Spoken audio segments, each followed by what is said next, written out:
السلام علیکم دوستو، آج کے اس ویڈیو میں ہم دنیا کی قدیم ترین شہر میں سے ایک شہر ملتان کی تاریخ کے بارے میں بات کریں گے۔ تو دوستو، ملتان پاکستان کے صوبہ پنجاب کا ایک شہر ہے اور ضلع ملتان کا دارالحکومت ہے۔ یہ صوبے کے جنوبی حصے میں واقع ہے اور تاریخ میں کھڑا ہے۔ اس کی آبادی 3.8 ملین سے زیادہ ہے۔ 1998 کی مردم شماری کے مطابق یہ پاکستان کا چھٹا سب سے بڑا شہر ہے۔ یہ دریائے چناب کے بالکل مشرق میں کم و بیش ملک کے جغرافیائی مرکز میں کراچی سے تقریباً 966 کلومیٹر کے فاصلے پر بنایا گیا ہے۔ ملتان کو پیروں اور مزاروں کا شہر کہا جاتا ہے۔ یہ بازاروں، مساجد اور شاندار ڈیزائن کردہ مقبروں کا ایک خوشحال شہر ہے۔ ملتان بین الاقوامی ہوائی اڈہ پاکستان کے بڑے شہروں اور خلیج فارس کے شہروں سے پروازوں کو جوڑتا ہے۔ شہر کی صنعتوں میں میٹل ورکنگ، آٹا چینی، آئل ملنگ، ٹیکسٹائل مینوفیکچرنگ، کھاد، صابن اور گلاس شامل ہیں۔ ملتان اپنی دستکاری خصوصاً مٹی کے برتنوں اور تام چینی کے کام کے لیے بھی جانا جاتا ہے۔ برصغیر کے قدیم ترین شہروں میں سے ایک ملتان کا نام سورج دیوتا کے مندر میں سے ایک بت سے اخذ کیا جاتا ہے، جو قبل مسلمانوں دور سے پہلے چینی 326 عیسوی کا مزار تھا۔ اس شہر کو سکندر اعظم نے فتح کیا۔ 641 عیسوی میں اس کا دورہ ہسانگ ٹسانگ بدھ مت کی اسکالر جسے عربوں نے 8ویں صدی لیا اور 1005 میں غزنہ کے مسلمانوں ترک فاتح محمد نے اس پر قبضہ کر لیا۔ 1398 میں تیمور کی طرف سے 16ویں اور 17ویں صدی میں ملتان نے مغل بادشاہوں کے دور میں امن کا لطف اٹھایا۔ 1818 میں اس شہر پر سکھوں کی رہنمائی رنجیت سنگھ نے قبضہ کر لیا۔ انگریزوں نے 1848 سے لے کر 1947 میں پاکستان کی آزادی تک اسے اپنے پاس رکھا۔ نشانات میں سے ایک پرانا قلعہ شامل ہے جس میں 14ویں صدی کے دو مسلمان سلطنتوں کے مقبرے ہیں۔ تاریخ بہت پرانی ہے، قدیم ہے۔ بہت شہر آباد ہوئے مگر گردشی ایام کا شکار ہو کر صفحہ ہستی سے مٹ گئے۔ شہر ملتان ہزاروں سال بھی زندہ تھا اور آج بھی زندہ ہے۔ ملتان کو صفحہ ہستی سے ختم کرنے والے سینکڑوں حملہ آور خود نیست و نابود ہو گئے، مگر ملتان آج بھی بھرپور قسم کے ساتھ زندہ ہے۔ اگر ملتان کی تاریخ کی بات کی جائے تو 326 عیسوی میں جہلم اور گجرات کی فتح کے بعد سکندر کی فوج تھکاوٹ کی وجہ سے مزید آگے نہیں بڑھنا چاہتی تھی، لیکن سکندر اعظم نے اپنی فوج کو آگے بڑھنے کا حکم دیا، انہیں دولت کا لالچ دیا، زرخیز زمین پر قبضہ کی ہمت دلائی۔ یہ فوج جو کہ اپنی بہادری اور شجاعت کی وجہ سے یہاں مشہور تھے۔ ملوئی قوم حملہ آور کے دوران سکندر کے کمر میں ایک تیر لگا جو ریڑھ کی ہڈی میں پیوست ہو گیا۔ حکیموں نے کوششوں کے باوجود تیر نہ نکال سکا۔ اس پر اس نے تیر کا کچھ حصہ کاٹ دیا تاکہ سکندر اعظم تو دوستو، اگر اسلامی تاریخ کی بات کی جائے تو محمد بن قاسم نے 713 عیسوی میں فتح کیا اور اسلامی سلطنت کی بنیاد رکھی۔ 997 عیسوی میں محمود غزنوی نے ہندوستان کو فتح کرنے کے بعد ملتان کو فتح کیا اور اسے اپنی حکومت میں شامل کیا۔ 571 ہجری میں بمطابق 1175 عیسوی میں سلطان شہاب الدین محمد غوری نے خسرو ملک کو شکست دے کر ملتان کو فتح کر لیا۔ سلطان غوری کے بعد بے شمار سلطانوں نے اسے اپنا پایہ تخت بنایا، جن میں سے خاندان غلامہ، خاندان خلجی، خاندان تغلق، خاندان سادات، خاندان غوری، خاندان لودھی اور پھر مغلیہ سلطنت۔ ملتان اسلامی سلطنت کا حصہ رہا۔ 1857 کی جنگ آزادی کے بعد انگریزوں نے ملتان پر قبضہ کر لیا اور 1947 تک برٹش امپائر کے کنٹرول میں رہا۔ آزادی کے بعد یہ پاکستان کا حصہ السلام علیکم بنا۔ دوستو، آج ہم ملتان کے تاریخ، شہر اور اس کی تاریخ کے بارے میں بات کریں گے۔ ملتان پاکستان کے صوبہ پنجاب کا ایک اہم شہر ہے۔ یہ شہر جنوبی پنجاب میں دریائے چناب کے کنارے آباد ہے۔ آبادی کے لحاظ سے پاکستان کا 5واں بڑا شہر ہے۔ یہ ضلع ملتان اور تحصیل ملتان کا صدر مقام بھی ہے۔ بقیہ تحصیلوں میں تحصیل صدر، تحصیل شجاع آباد اور تحصیل جلال پور پیروالا شامل ہے۔ اگر بات کی جائے ملتان کے نام کی، ایک قوم جس کا نام مالی تھا یہاں آ کر آباد ہوئی اور سنسکرت میں آباد ہونے کو استان کہتے ہیں۔ یوں اس کا نام مالیستان پڑ گیا جو بعد میں بدل کر مالیتان بن گیا۔ پھر وقت کے ساتھ ساتھ مالیتان ملتان اب ملتان ہو گیا ہے۔ تو دوستو اگر تاریخ کی بات کی جائے، ملتان کی تاریخ میں قلعہ ملتان کی بہت اہمیت ہے۔ ملتان کی تاریخ میں بہت پرانی ہے۔ اس قلعے میں شاہ رکن عالم بہاؤالدین زکریا ملتانی اور اس کے ساتھ تقریباً آدھا کلومیٹر ہے شاہ شمس سب سواری۔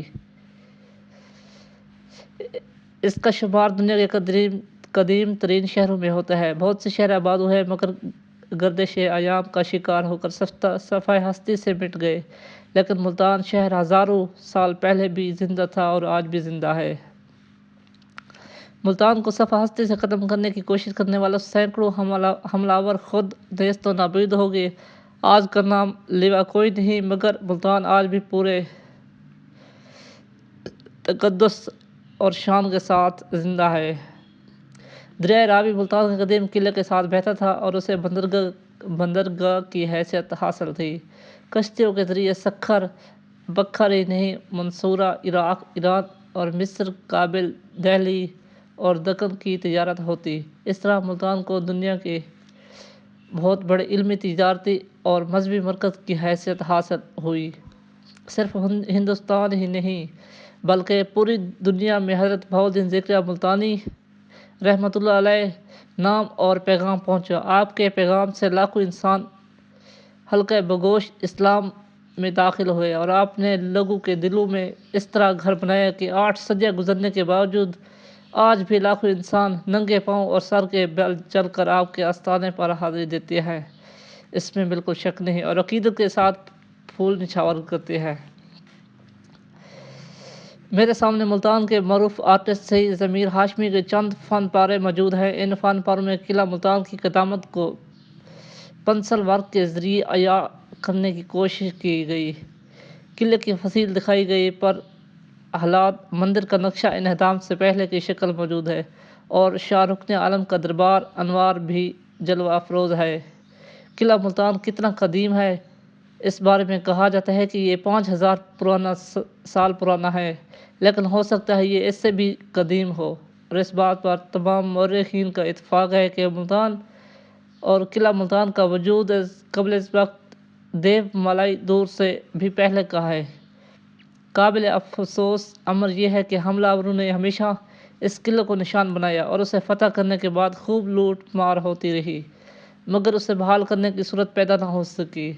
1200 قبل مسیح دارا نے اسے تباہ کیا۔ 325 قبل مسیح میں سکندر اعظم نے اس پر چڑھائی کی۔ پھر عرب، افغان، سندھ، سکھ اور انگریز حملہ آور نے قدیم قلعہ ملتان کو برباد کرنے میں کوئی کسر نہ چھوڑی۔ اب فرزندان ملتان اور سرائیکی وسیب کے تمام باسیوں کا فرض ہے کہ وہ اپنی سابقہ کوتاہیوں پر غور کرے اور اپنے وسیب کے ملتان ساتھ ہونے والی 5000 سال زیادتیوں کی تلافی کرے اور اپنی عظمت رفتہ کو پہنچائے۔ تاریخ ہمیں بتاتی ہے کہ ملتان ایک شہر نہیں، ایک تہذیب، ایک سلطنت کا بھی نام ہے۔ 372 ہجری کتاب میں حدود العالم بن مشرق علی المغرب میں ملتان کے حدود بارے لکھا ہے کہ کنوج کے راجہ اور امیر ملتان کی سرحدیں جلندر پر ختم ہوتی تھیں۔ سیر المتاخرین میں اقلیم ملتان کی حدود اس طرح بیان کی گئی ہے کہ ملتان اول، دوم اور سوم اقالیم سے زیادہ فراخ کیونکہ ٹھٹھ اس صوبے پر زیادہ ہوا ہے۔ فیروز سے سیستان تک 430 کوس لمبا اور چتور سے جیسلمیر تک 108 کوس چوڑا ہے۔ دوسری طرف کیچ اور مکران تک 660 کوس اس کے مشرق رویے کا سرکار شہر ہند سے ملا ہوا ہے، شمال دریائے شور میں اور جنوبی صوبہ اجمیر میں ہے، مغرب میں کیچ اور مکران ہے۔ ابوالفضل نے اپنی مشہور کتاب آئین اکبری میں ملتان کی حدود یہ بیان کی ہے کہ صوبہ ملتان کے ساتھ ٹھٹھ کے الحاق سے یہ صوبہ فیروز پور سے سیستان تک 624 کرہ تھا، چوڑائی میں کھت پور سے جیسلمیر تک 621 کرہ تھا۔ ٹھٹھ کے الحاق کے بعد یہ صوبہ کیچ اور مکران تک وسیع ہو گیا، اس کا یہ فاصلہ 026 کرہ تھا۔ مشرق میں اس کی سرحدیں سر ہند سرکار سے، شمالی میں پشاور سے، جنوب میں اجمیر کے صوبے اور مغرب میں کیچ مکران سے ملتی تھی۔ کیچ اور مکران پہلے صوبے سندھ میں شامل تھے۔ ملتان کے صوبے 3 سرکار ملتان، خاص کر دیپال پور اور بکھر تھی۔ کل 88 پرگنہ ضلع تھے جو ملتان کی وسعت اور عظمت پر تاریخ آج بھی رشک کرتی ہے۔ ملتان کی قدامت کی اہم پلہ دنیا میں شاید کوئی شہر ہو۔ پاکستان میں جن شہر کو مصنوعی طریقے سے ملتان سے کئی گنا بڑا شہر بنایا گیا ہے، آج سے چند سال پہلے یہ ملتان کی مضافاتی بستیاں تھیں۔ اس بات کی شہادت حضرت داتا گنج بخش رحمۃ اللہ علیہ نے اپنی کتاب کشف المحبوب میں لاہور یکے از مضافات ملتان فرما کر دی ہے۔ ملتان کے حوالے سے فارسی کے شعر چہار چزاست تحفہ ملتان، گرد و گرما گداور گرستان، گرد کا مطلب یہاں آندھیاں بہت آتی تھی، گرما کا مطلب گرمی بہت ہوتی تھی، گدا کا مطلب یہاں اللہ والے بہت لوگ ہیں، اور گورستان کا مطلب کہ یہاں قبرستان بہت ہے۔ گرمی کے حوالے سے گرمی کی بات کو چھوڑ کر محققین کی اس بات پر غور کرنا چاہیے کہ دنیا کے امیر کبیر شہر، دنیا کی بہت بڑی تہذیب، دوسرا سب سے پرانا قدیم شہر اور دنیا کی بڑی سلطنت گورستان کس نے تبدیل کیا؟ ایک وقت تھا جب یہ سلطنت سمندر تک پھیلی ہوئی تھی اور عروس البلد لاہور اس کا مضافاتی علاقہ تھا۔ سہوال، پاکپتن، اکاڑہ، میاں چنو، خانیوال، لودھرا، مظفر گڑھ، بکھر تمام اس کے علاقے تھے، مگر یہ تاریخی شہر رفتہ رفتہ تقسیم در تقسیم ہوتا گیا۔ تاریخی سلطنت صوبہ ملتان اور آج 3 تحصیلوں تک محدود ہو گیا ہے۔ تو دوستو، اگر مشہور اولیاء کرام کے مزارات کی بات کریں، اس شہر کو اولیاء کا شہر کہا جاتا ہے کیونکہ یہاں کافی تعداد میں اولیاء کرام اور صوفیاء کرام کے مزارات ہیں۔ مشہور مزارات میں حضرت شاہ شمس تبریز رحمۃ اللہ علیہ رضی اللہ تعالیٰ عنہ، حضرت بہاء الحق رضی اللہ عنہ، بی بی نیک دامن رضی اللہ عنہ، حضرت بہاء الدین ذکریہ ملتانی رضی اللہ تعالیٰ عنہ، حضرت منشی غلام حسین شہید ملتانی رضی اللہ تعالیٰ عنہ، حضرت موسیٰ پاک شہید، حضرت سید احمد سعید کاظمی، حضرت حافظ محمد جمال، حضرت بابا پیرا غیب اور بہت سے اولیاء کرام کے مزارات یہاں پر ہیں، جن میں شاہ رکن عالم حضرت بہاء الدین ذکریہ، مضافات میں حضرت مخدوم رشید شاہ صاحب اور حضرت پیر سخی سلطان علی اکبر رضی اللہ تعالیٰ عنہ سورج میانی کا مزار بھی موجود ہے۔ تو دوستو، ایک اور بات، یہاں پر سورج کی پرستش سب سے پہلے ملتان شہر میں کی گئی تھی، جو لوگ سورج کی پرستش عبادت کرتے تھے۔ آموں کا گھر، ملتان کی پیداوار، فجری، لنگڑا، دیسی، کالا چوسا، چونسا، انور ریٹیل، مشہور سزا، حافظ کا ملتانی سون حلوہ، حافظ عبد الودود کا سون حلوہ، ریوڑی کی مٹھائی، دلمیر کے پیڑے، حرم گیٹ کی کھیر، لال کرتی کینٹ کا دودھ، لال کرتی کینٹ کی چاپ، کندہ شدہ چمکدار نواب ہوٹل کا نمکین، شاہ رکن عالم تغلق دور ایشیا یہ کے سب سے زیادہ مشہور ہے۔ گنبدوں میں سے ایک ہے۔ شیخ یوسف گردیز کا مزار ملتان تسزے کا شاہکار ہے۔ دیگر مزارات میں پہلے جو بنایا گیا دیو پوری مندر اور عیدگاہ مسجد جو کہ 1735 میں بنائی گئی ہے۔ 800 اور 900 عیسوی خلیفہ منصور اور متعصب بلیہ کے ادوار میں ملتان پر کئی بار عربوں نے حملہ کیا۔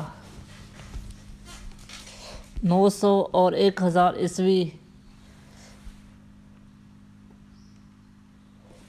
ابن خردبہ نے اپنی کتاب سڑکوں اور سلطنتوں کی کتاب میں بیان کیا ہے کہ ملتان کی سجستان کے دارالحکومت زرانی سے 2 ماہ کے مسافت پر فرج کے نام سے جانا جاتا ہے، کیونکہ محمد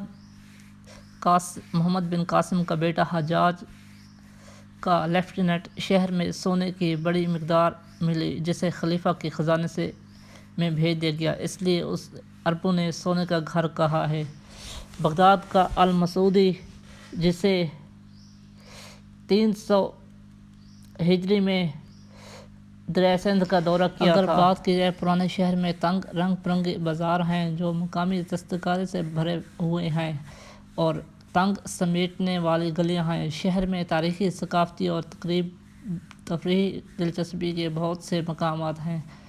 ملتان چونکہ ایک تجارتی اور صنعتی مرکز ہے، یہ لاہور اور کراچی کے ساتھ سڑک اور ریل کے ذریعے اور کراچی، کوئٹہ اور فیصل آباد کے ساتھ فضائی راستے سے منسلک ہے۔ صنعتوں میں کھاد، صابن، شیشے کے کارخانے شامل ہیں، فاؤنڈری، کاٹن، اونی، سلک، ٹیکسٹائل ملز، آٹا، چینی اور آئل ملز اور ایک بڑی تھرمل پاور اسٹیشن۔ یہ ایک اپنی دستکاری، سیرامکس اور اونٹ کے جلد کا کام اور کاٹیج انڈسٹریز کے لیے مشہور ہے۔ پنجاب یونیورسٹی سے منسلک ہسپتال، عوامی باغات، کوئی کالج۔ ملتان یونیورسٹی 1975 میں قائم کی گئی۔ پرانے فصیل والے شہر کے بحر بڑے فاصد مضافات بڑھ چکے ہیں اور 2 سیٹلائٹ ٹاؤن قائم کیے گئے ہیں۔ پرانے شہر کے اندر متعدد مزارات کاریگری اور فن تعمیر کی متاثر کن مثالیں پیش کرتے ہیں۔ ملتان جنوبی وسطی پنجاب صوبہ کا ایک شہر ہے۔ یہ دریائے چناب کے بالکل مشرق میں بنایا گیا ہے۔ کراچی سے تقریباً 966 کلومیٹر اور ملک کے وسط میں کم و بیش دائیں جانب قدیم شہر ملتان واقع ہے۔ ملتان پیروں اور مزاروں کا شہر ہے۔ بازاروں، مساجد اور مزاروں اور شاندار ڈیزائن کردہ مقبروں کا ایک خوشحال شہر ہے۔ قلعے کے ارد گرد سرکلر سڑک 13 2 دروازہ سے شہر تک رسائی فراہم کرتی ہے۔ ان دروازوں کے ڈھانچے اب بھی موجود ہیں۔ مسلط ڈھانچے اب بھی موجود ہیں۔ پرانے شہر کے بازاروں میں اب بھی چھوٹی چھوٹی دکانیں نظر آتی ہیں جہاں کاریگری روایتی انداز میں تانبے، پیتل، چاندی کے ساتھ ساتھ ٹیکسٹائل ماسٹر پیس بنانے میں مصروف دیکھے جا سکتے ہیں۔ اگر مزید تاریخ کی بات کی جائے 10ویں صدی 340 ہجری 951 عیسوی کے وسط کے بارے میں لکھا ہے اور بغداد کے ابن حکل جنہوں نے استخارہ پر اپنے کام کی بنیاد رکھی ملتان کے چمکتے ہوئے بیانات دیتے ہیں جسے انہوں نے ایک بڑا قلعہ قرار دیا ہے، ناقابل تسخیر اور ناقابل تسخیر شہر۔ سندھ کے قدیم مسلم دارالحکومت منصورہ کے تقریباً نصف سائز کا ہے۔ انہوں نے ملتان کے بت کے بارے میں بھی ذکر کیا ہے کہ ہندو کے ذریعے اس کی بڑی تعظیم کی جاتی ہے جو ہندوستان کے تمام حصوں سے اس کی طرف آتے ہیں۔ افغان بادشاہ سلطان سبکتگین نے ملتان کو فتح کیا لیکن 4 سال بعد یعنی 980 عیسوی میں اسے کرامتی قبیلے کے ایک سردار نے فتح کر لیا جس نے کچھ عرصے تک اس پر حکومت کی۔ 1100 عیسوی 1000 محمود غزنوی نے پہلی بار ملتان پر حملہ کیا، اسے فتح کیا اور بہت سے ہندو مندروں کو منہدم کر دیا، تہس نہس کر دیا۔ اس نے مشہور سورج مندر کو بھی منہدم کر دیا۔ محمود غزنوی نے 1010 میں ملتان پر دوسری مرتبہ حملہ کیا اور اسے فتح کیا لیکن زیادہ تر قیام نہ کیا۔ 1100 اور 1200 عیسوی سلطان شہاب الدین جسے محمد دوستو جمہوری یہ کے نام سے بھی جانا جاتا ہے شاہ نے فتح شمس کیا تبریزی کا مقبرہ، جو کہ ملتان قلعے کے ساتھ ہی ہے، تقریباً آدھے کلومیٹر کے فاصلے پر ہے، چونکہ یہاں پر ہم حاضری دینے کے لیے آئے ہوئے ہیں۔ دربار شریف کی زیارت کریں گے اور آپ کو بھی اس کی زیارت کروائیں گے۔ لوٹ کر میں نہ جاؤں گا خالی، بھر دو جھولی میری یا محمد، لوٹ کر میں نہ جاؤں گا خالی، کچھ نوازوں کا صدیقہ عطا ہوں۔ تو دوستو یہ مین گیٹ ہے جہاں سے ہم شاہ شمس تبریز سبزواری کے گیٹ پر آتے ہیں، اور اس کے ساتھ یہ ہے دربار ہے حضرت شاہ رکن عالم حضرت بہاؤالدین ذکریہ کی، اور جس پر ہم چڑھے ہوئے ہیں یہ عجائب گھر ہے۔ یہاں پر مختلف تاریخ کی چیزیں رکھی ہوئی ہیں، جس میں اسٹیچو وغیرہ ہے، اور اس کا اوپر والا گیٹ ہے، اور ساتھ میں یہ ہے اوپر سے منظر، اور سامنے وہ نظر آ رہا ہے گھنٹہ گھر ہے، اور یہ ہے ملتان، جو کہ 5000 سال پرانا تاریخی شہر۔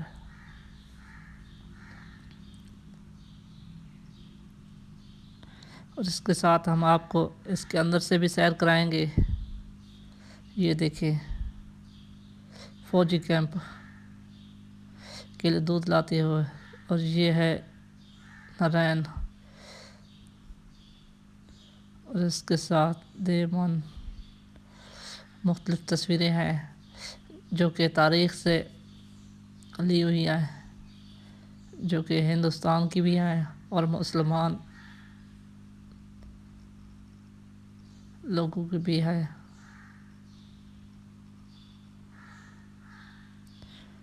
اور یہ ہے قلعے کے ساتھ ایک پارک ہے جس میں ہم آئے ہیں، چلے اس کے بھی آپ کو دکھاتے ہیں کہ کتنا بڑا خوبصورت پارک سے بنایا گیا ہے، ملتان قلعے کے ساتھ ہے، جو کہ ملتان اسٹیڈیم کے بیک سائڈ پہ رہا ہے۔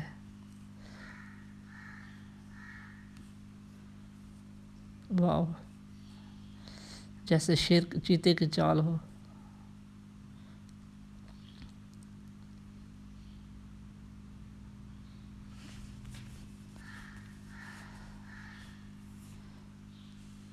تو دوستو یہ مسجد ہے